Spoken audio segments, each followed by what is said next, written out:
Yang kamera belakang sikit. Okey pelajar kita lihat pada soalan nombor yang ke 13 lalu 13 okey. Okey, soalan nombor yang ke 13 ada juga melibatkan tajuk graf juga. Melibatkan tajuk graf juga, graf yang ketiga. Tapi markah yang berbeza, soalan yang berbeza, tajuk yang hampir sama, iaitu melibatkan graf dan kertas graf, melibatkan kecerunan dan sebagainya.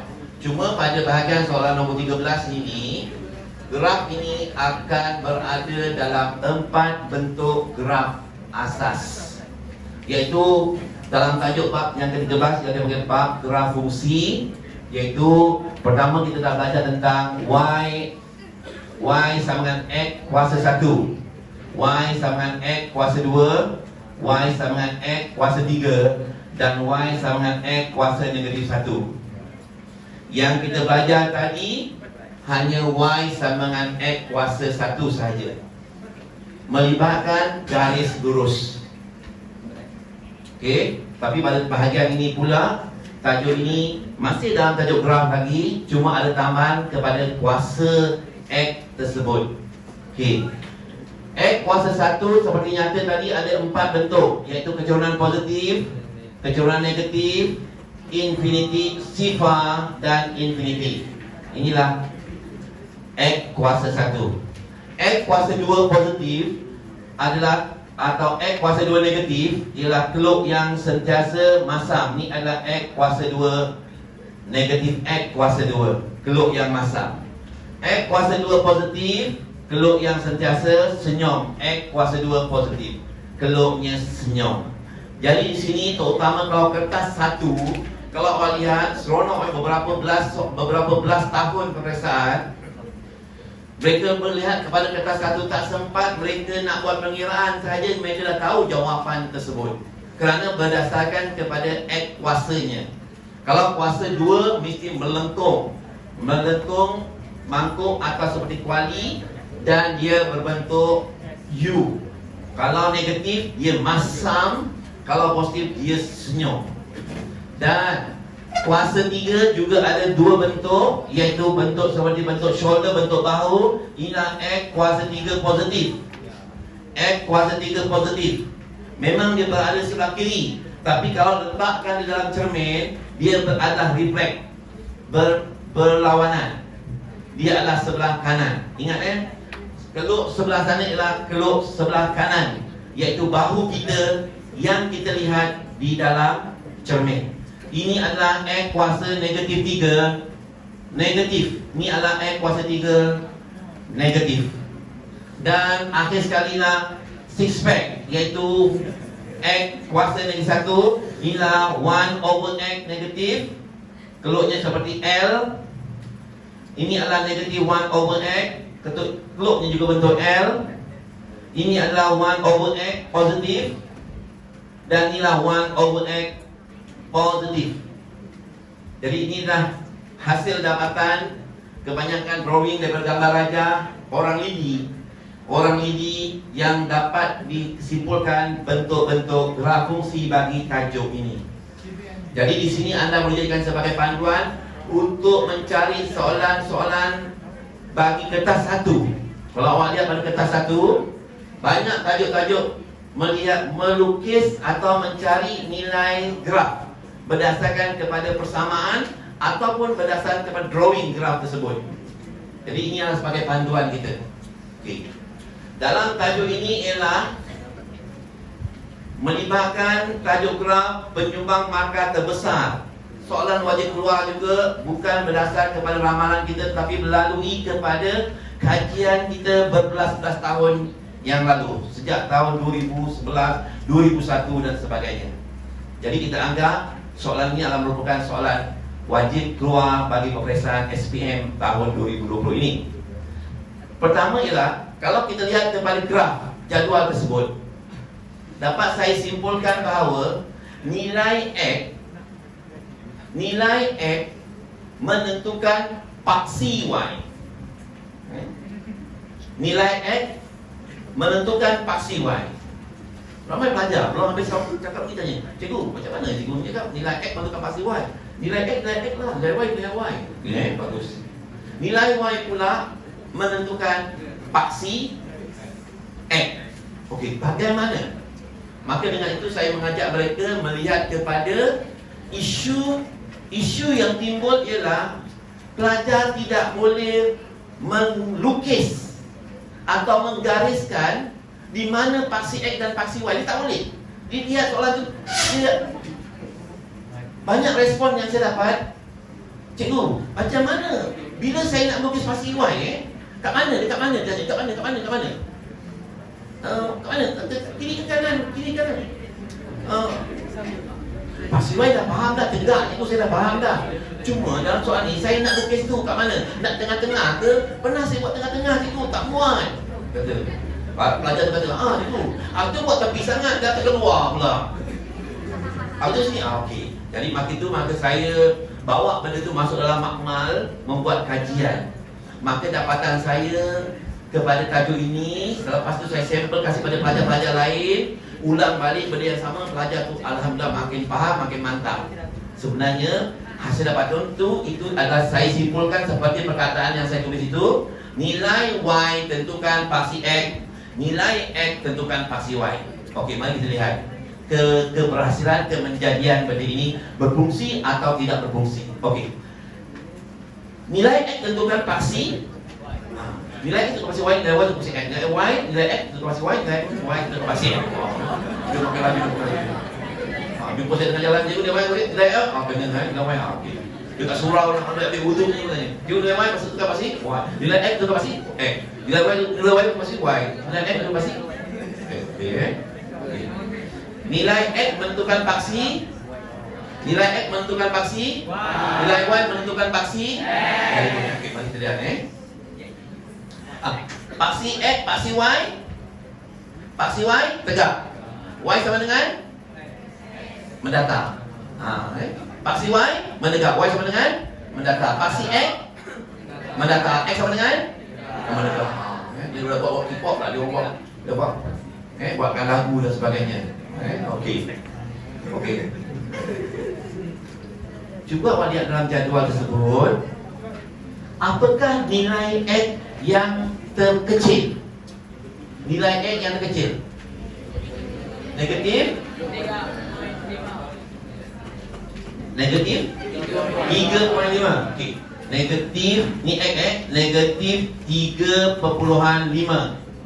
Apakah nilai X yang terbesar sekali? 3.5 positif. Dia kata nilai X menentukan paksi Y kan? Okay. Paksi Y itu tegak kan? Nak lukis ke kiri ke kanan. Awak lihat sebelah kiri dengan sebelah kanan, tangannya sama panjang tak? Kalau sama panjang, agak-agak garisan yang tengah-tengah tadi ataupun pokok yang tengah-tengah tadi berada di mana? Paksi Y itu berada di mana? Di tepi, ke kiri ke kanan? Berada di tengah. So, dekat kata gerak awak tadi tu berada lukis di tengah-tengah. Okey, lukiskan kata gerak awak tu di tengah-tengah paksi Y nya. Ni cantik nampak. Okey, bagus. Negatif, positif, negatif sama banyak. Saya harap selepas ini kalau anda buat graf saja, memang tak akan ada masalah graf terlebih terkurang. Tak cukup. Berlaku pembaziran graf. Ada yang menumpang jiran sebelah grafnya. Tak muat itu. Macam mana kau buat ni? Dah buat padam, gosok-gosok padam. Dah fresh kat tu. Okay, ambil pembaris, lukiskan di tengah-tengah paksi kita. Okey. Kertas graf terbaru di SPM sekarang berwarna biru atau hijau. Dulu kami pernah, pada tahun 2006 kami pernah komplain kerana kertasnya berwarna hitam.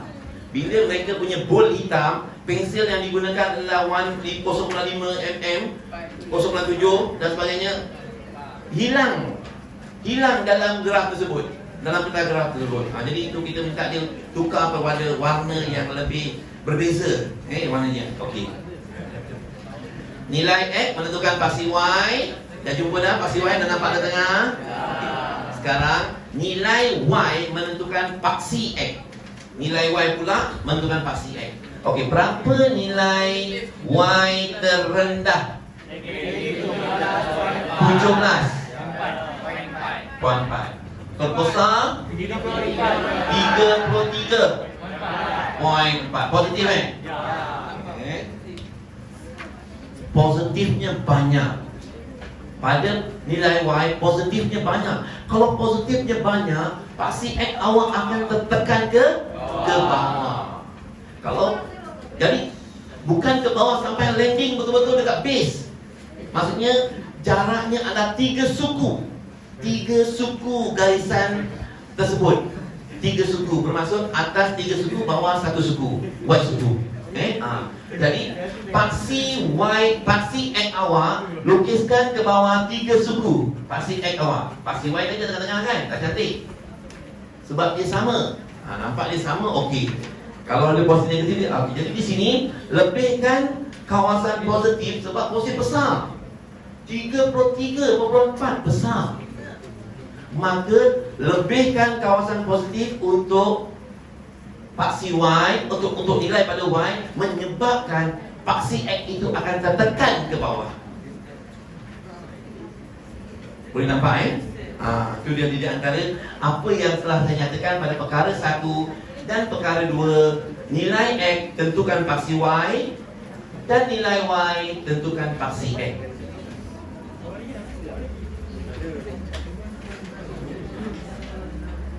Nanti kalau awak boleh balik, awak rujuk beberapa bentuk graf. Awak lihat kepada tajuk jadual je dulu. Jadual je. Macam mana paksi ni ke kiri ke kanan? Kalau X-nya positifnya banyak, maka paksi Y akan ke kiri. Kalau negatif X-nya pula banyak, paksi Y akan menggesut ke sebelah kanan. Kalau nilai Y positifnya banyak, paksi X akan ke bawah. Kalau negatif Y besar negatifnya, maka paksi X akan naik ke atas. Itu gambaran kita. Kerana masalah yang saya dapati bagi tajuk soalan ini ialah pelajar tak tahu nak pacakkan paksi itu kat mana. Kadang terlebih, kadang terkurang. Di sini kalau berlaku pun ralat, saya rasa tidak begitu besar. Ceramah yang saya berikan ini hampir sama bagi semua sekolah-sekolah yang saya pergi. Nanti awak boleh tengok dekat channel tu, sekolah mana, sekolah Sri Putri ke, sekolah Putrajaya, sekolah Port Dickson, Melaka dan sebagainya. Sama tajuk yang kita ulang balik konsep yang sama. Okey. Jadi pada bahagian itu pelajar dah nampak bina graf ada masalah. Pada bahagian B, pelajar pandai menggunakan alpha, shift alpha tu. Boleh? Itu menggunakan dashi alfa. Apabila saya ajar di si alfa, ramai pelajar-pelajar yang utamanya yang menengah rendah lah, yang 2 seronok menulis nama kawan-kawan sebagainya pada skrin komputer tu. Skrin kalkulator tersebut. Seronok. Orang suruh mengira dia dah mula, dia tahu si alfa saya dah ajar itu, dia tulis nama kawan-kawan dia dan sebagainya. Dia boleh menulis dengan huruf pada skrin tersebut. Boleh faham maksud saya? Shift alpha mangkuk. Saya pakai dia bagi shift alpha mangkuk. Tekan shift alpha, cari mangkuk apa? Budak-budak tu pakai mangkuk kan? Ya tu. Bentuk kurungan, bracket. Bracket tu adanya huruf X dekat situ. Boleh Okey, ni pelajar sebelah kan? Okey. So nanti kita akan jumpa pelajar sesi yang untuk gadus ni ataupun pertengahan yang akan cemerlang selepas ni. Okey. Bahagian yang kedua, 4 markah plotting. Seperti mana yang saya beritahu tadi, saya baru jumpa satu sekolah yang menggunakan plotting dot. Tapi walau bagaimanapun, kalau diikutkan, saya bimbanglah kadang-kadang skema ni dia berbeza-beza pada setiap tahun. Tidak ada bergantung kepada ketua pasukan. Jadi di sini pangkah adalah satu prioriti yang lebih selamat. Pangkah atau tanda campur adalah prioriti yang paling selamat. Dan pastikan garisan binaan berada di celah-celah atau di tengah-tengah pangkah tersebut. Berada di tengah-tengah supaya dia tidak berlaku satu ralat dan sebagainya.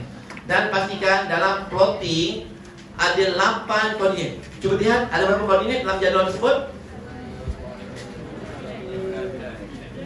9. Ya, dia di antaranya 9, 8 dan 10. Tapi kita perlukan biasanya 6 plotting mesti tepat pada kedudukannya. 6 plotting mesti tepat pada kedudukannya. Okey. Lukis dah okey, bentuk dah okey, plot dah okey. Pada tajuk ini biasanya melibatkan pada bahagian D atau bahagian C. Bahagian C, iaitu mencari garis lurus. Tempoh hari pada kumpulan yang terakhir juga, mereka bertanyakan, cikgu, boleh tak bantu anak murid saya untuk mendapatkan garis lurus? Maka teknik yang ingin saya kongsikan untuk garis lurus ini ialah saya menggunakan teknik nombor 7, iaitu teknik poyo. Seperti Awi Wing kata, ini semua poyo. Jadi kita ambil lah perkataan itu. Budak-budak kecil pun pandai sebut. Jadi apakah yang panggil dia poyo ini? Supaya dapat persamaan garis lurus yang baru, caranya ialah saya minta mereka keluarkan apakah persamaan induk pada soalan ini. Apakah persamaan induk pada soalan ini? Y bersamaan dengan Y bersamaan dengan X kuasa 3 tolak 5X tambah 8. Ini asas dia. Pastikan perkataan poyo, YO itu dikeluarkan, iaitu adakah persamaan dalam bahagian C itu sudah menghasilkan persamaan sifar? Sifar sama dengan pada bahagian C tersebut. Ada tak sifar? Kosong sama dengan? Kalau tak ada kosong sama dengan, jadikan sehingga perkataan kosong itu keluar. Jadi saya ada kosong, maka letakkan kosong di bawah Y. Y-O-Yo. Letakkan sifar di bawah Y. Sifar dah ada kan dalam soalan tu? Letakkan sifar betul-betul di bawah huruf Y.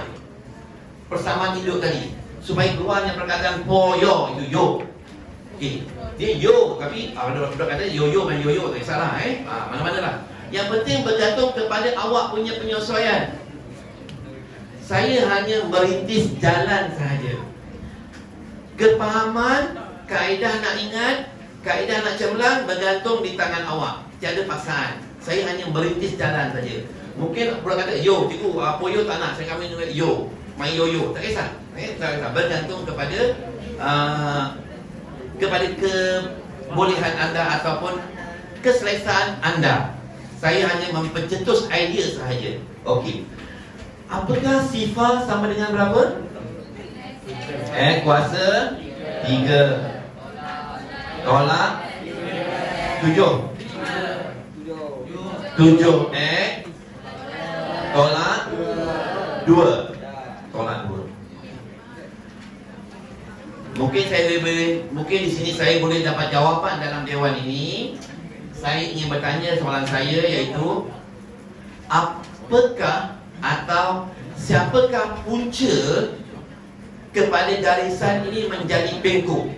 Siapakah di antara very good, maka X3 adalah punca kepada garisan ini bengkok. Dialah bahan yang kita nak buat. X kuasa 3 ni lah yang kita nak buat. Tumpuan kita kepada X berkuasa 3 atau X berkuasa 2 atau X berkuasa dengan 1 atau sebagainya. Dialah puncanya. Okey. Bagaimana kita nak buang dia? Ya? Okey, bagaimana nak pilih dia tolak atau nak tambah?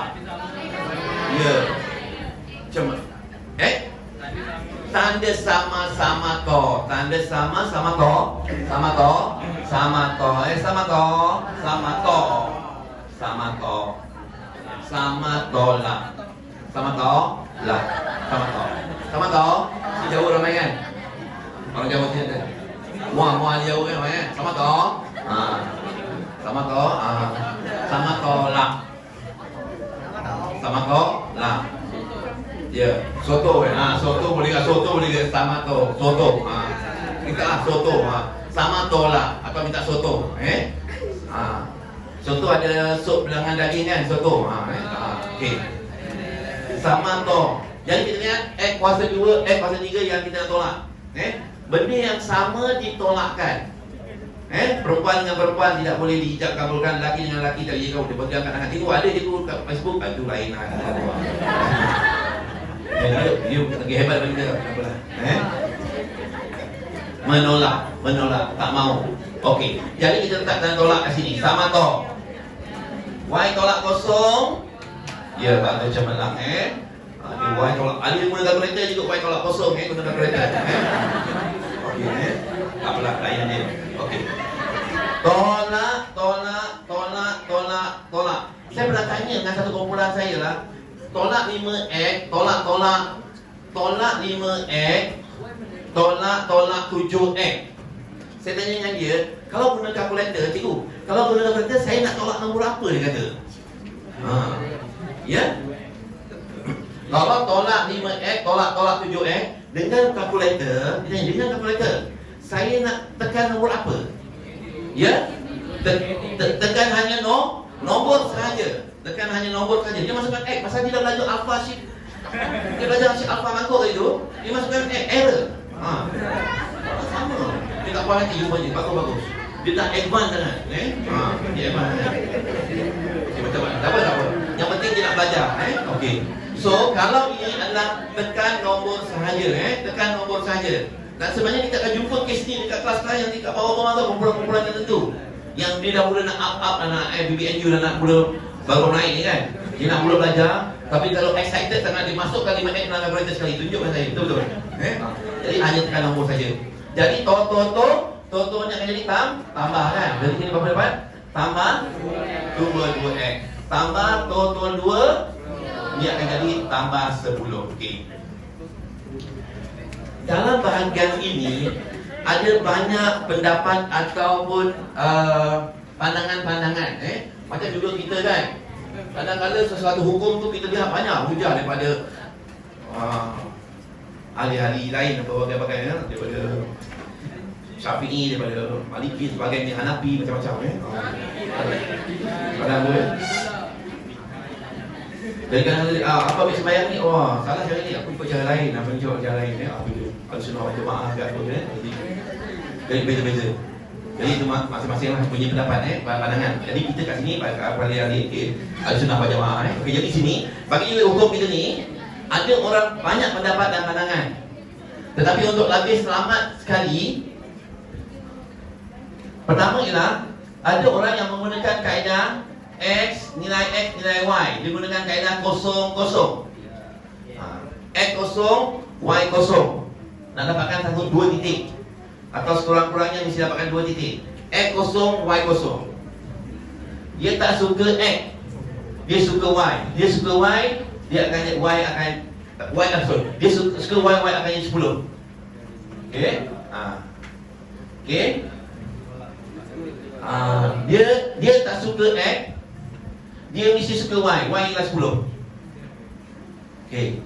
Yang bawah pula dia tak suka Y, dia suka X. Dia suka X, pakai cinta monyet tadi lah. Cinta monyet tadi, negatif cinta monyet. 10 bahagi 2, negatif 5.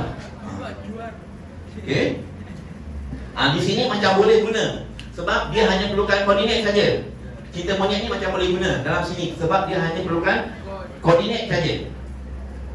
Yang tadi lain. Yang tadi bahagian C, soalan nombor 10 tadi gelapung C, kita kena tunjuk dia punya pengiraan dia satu demi satu. Jadikan Y sebagai kosong, baru pindahkan X, baru dapat pintasan X. Tapi sini kita dapatkan plotting. Ini kaedah yang pertama. Okey, kaedah yang kedua, belajar gunakan nombor handphone. Nombor handphone iPhone ke, iPhone 11 Pro Max ke, X0, X1. X0, X1. Jadi kalau X0 macam biasalah, Y10 kan. Okey. Kalau X1 Y sama dengan 12. Gunakan kaedah ni pun ada juga. Dan kaedah yang ketiga ialah menggunakan nilai wajaran yang diberikan dalam soalan tersebut, iaitu X sama dengan 3.5 dan satu lagi ialah negatif 35 dan 35 ni panjang sikit. Yang ini untuk pengiraan lah. Okay. Nampaknya ni macam lebih selamat. Tapi walau bagaimanapun, saya ambil periksaan, saya gunakan mana-mana pun tak ada. Hantar je. Semua soalan yang saya buat, saya hantar semua. Teknik-teknik yang kita buat, kita hantar semua. Okey. So, yang ini melalui pengiraan lah. Dan akhir sekali, melalui kaedah pemerhatian. Melalui kaedah pemerhatian. Dia nampak aksi macam ni, gerak macam ni. Okey. Kalau ada persamaan macam ini, saja tanya pada pelajar jawapan apa atau nombor apa yang mula-mula anda pilih kalau jumpa persamaan macam ni untuk kaedah pemerhatian menggunakan persamaan? Nombor apa dulu yang awak nak plotting? Ya, bagus, nombor 10. Di atas atau di bawah? Kenapa di atas? Awak cari nombor 10 di mana, plottingkan nombor 10. Oh, nombor 10. Dan awak cari lintasan X di mana lintasan X 10 bahagi 2 negatif So negatif 5 dekat bawah sini. So ini kaedah payung yang kita gunakan. So garisan yang kita dapat ialah 10 negatif 5. Dan semua persamaan-persamaan ini OXO 01 handphone, wajaran yang diberikan dengan garisan ini akan melalui garisan yang sama. Okey. Ini untuk tajuk bahagian C. Bahagian C, A, B, C, D. Bahagian D. Bahagian D yang terakhir tu memang akan tanyakan garis lurus. So boleh dapati ramai pelajar yang agak terganggu pada bahagian ini apabila nilai kosong tidak diberikan. Dia pindahkan kosong tu, posisi negatifnya macam ada sikit kesilapan. Itu yang agak rugikan. Bila ada kesilapan, maka garis lurus tidak akan terjadi dengan begitu baik sekali. Okay,